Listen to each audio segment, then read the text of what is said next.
Welcome back, guys. Today we're going to be building my dream gaming PC. I guess you can call it that. These are parts I've been wanting for a while. My first ever ITX build. Quick disclosure, I know the parts are hard to get, especially the RTX 3070, and I know the nzxt H210i is not the smallest ITX enclosure. Anyways, back to the video. I just want to give a huge shout out to the sponsor of this video, me. Thanks to me for buying all these parts for myself to get this video out to you guys.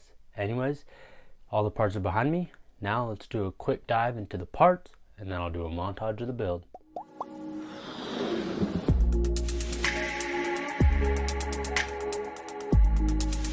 Starting off with the first part, the CPU. I'm going to be using the Ryzen 9 3900X.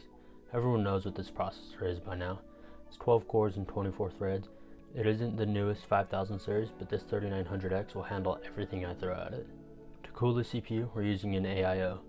You know I had a splurge on the nzxt Kraken Z53.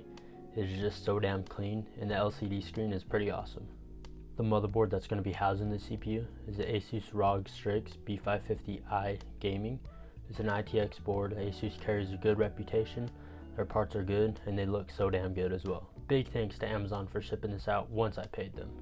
For RAM, we're using 32 gigabytes of T-Force RGB RAM, clocked at 3200 megahertz. They are really clean RAM sticks with, of course, RGB. And I know 3200 megahertz isn't the fastest, but I'm also not Jeff Bezos. The GPU, the most rare part, it is the Gigabyte RTX 3070 gaming OC model. It is a 3-fan design, all while staying pretty slim. Pretty sad these cards are out of stock though. Just shout out to me again for getting all these parts. We had to stick with nzxt for the case, and we're using the nzxt H210i. I chose this one for the clean aesthetic and the fact that I didn't have to get a smaller power supply, which is good because those run you a pretty penny. For the most interesting parts, we got the power supply, the EVGA Supernova 650 G3. It's 80 plus gold, fully modular, and it's a power supply.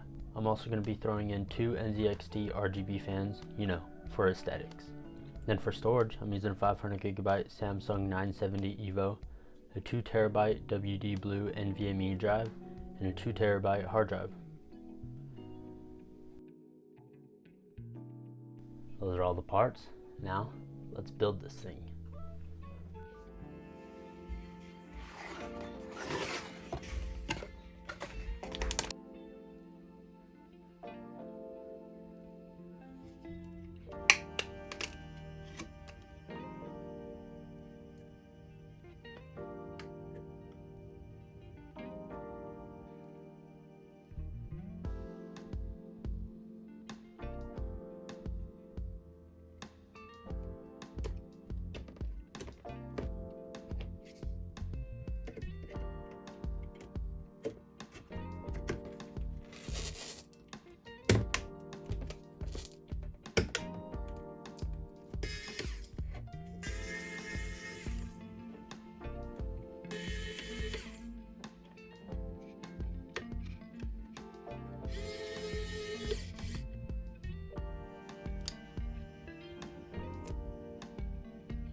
you guys can agree with me that this build turned out absolutely stunning, drop a like down below, because I think this build is beautiful.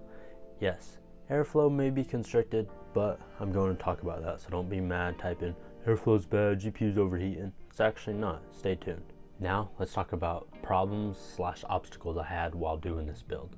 First off, the USB 3.0 header. When I plugged it in, I had to unplug it to plug in another cable, and when I unplugged it, it took off the plastic housing around the pins. Long story short, I tried putting it on, a pin fell off, but it works still. I put the pin back in the hole, and I don't know, it's scuffed, but it works. And now the USB 2.0 header.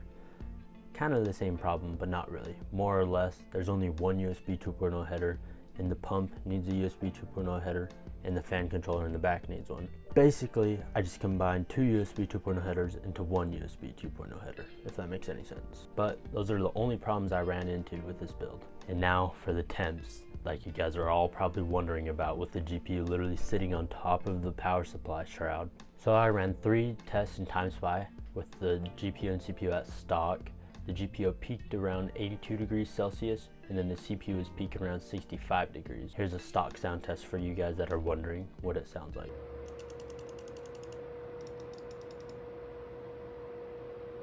And if you take a look at the scores between the 3 tests, they're roughly the same with a few minor differences.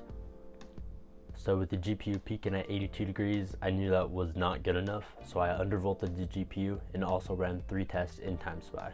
And then instead of 82 degrees Celsius, it was peaking at 68 degrees. And then the CPU, instead of 65, it was at 61 degrees. And also, here's another sound test with the undervolt.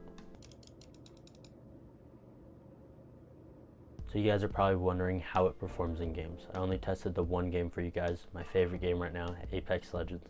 I tested it in 1440p with high and low settings, a mixture of those, and got an FPS average of 181. But you guys probably don't really care about that. You want to hear how it sounds. Well, at least I did. So here's a sound test of that with the undervolt.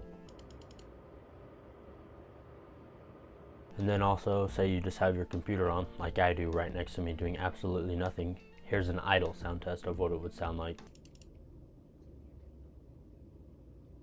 So with all that information out of the way, I hope you guys stayed to the end of the video. I put a lot of work into it.